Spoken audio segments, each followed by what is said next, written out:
Hello everyone, Dine Mode here. Welcome to part 1 of 2 of my short comic review about The White Lion. Created by Oscar Celestini, he is both the artist and writer for this 10-issue miniseries. This episode I'm going to review is going to be very short, starting with issues 0 through 5, with no spoilers though, just giving my thoughts on how this artist delivers. So what is The White Lion?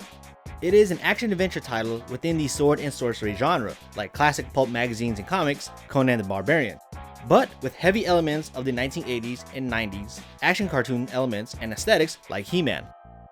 Now, when it comes to violence and nudity, I would say it's a moderate level. Within the gore department, visually, where a person's being stabbed, where bones are being popped out at the edge of your skin, and heads being smashed in, and you'll see some blood splatter here and there.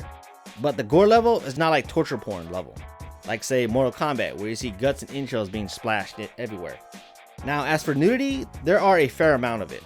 It is playful in nature, where you mostly see the female character's buttocks on a frequent basis on panels where explosive action are taking place.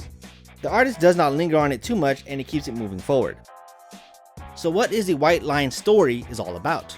It revolves around revenge and restoring the peace. From the prologue in issue 0, we are introduced to the 4 lions, guardians and protectors of a kingdom, which the artist didn't really name for some reason. And this kingdom is ruled by a beautiful in-kind empress named Agnes. Now, the author didn't explain anything like how or why about the lions are there, but I assume that each lion, which is a title for each character, are from different tribes, clans, and regions that join within this kingdom, uniting as a symbol. And the main protagonist, Sauter, sorry if I mispronounce it, is the White Lion in the comics of the same name, is their leader. Of the 4 lions, one of them was ambitious and wanted more. His name was Akram, the big red guy who betrayed the group and discards Sauter into a hellish pit filled with monsters and other creatures.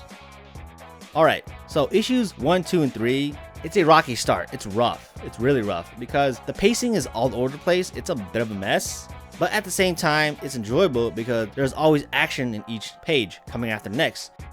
What I mean by that the pacing is a little off, there's a lack of it establishing shots within the opening of each scene. It's like, yo, where I'm at, I don't understand where I'm going, where is this taking place, and how? You know what I mean? It doesn't really emphasize on that. It's just right away. But I would say that in issues 4 and 5, that's when it gets really interesting. That's when the artist kind of slows down, explores more about the character development and interactions. I'm kind of glad he slowed down in issues 4 and 5 because we get to know one another, to understand why they're doing this and who the characters are. So when you really think about it, I gotta give him props for putting just so much effort and love into this. As you can tell, this guy is a huge 80s and 90s geek, just like I am. And what I love most about it is the colors and vibrancy. He puts a lot of buff people in here. Even the women are buff, which is pretty wild. So if you're into that kind of thing, hey, I suggest you go check out more of his work on his website. Overall though, I'm looking forward to issues 6 through 10 in my next one. Hopefully the pacing is an issue from the first 3 comics. That's all I gotta say. Thank you all for watching.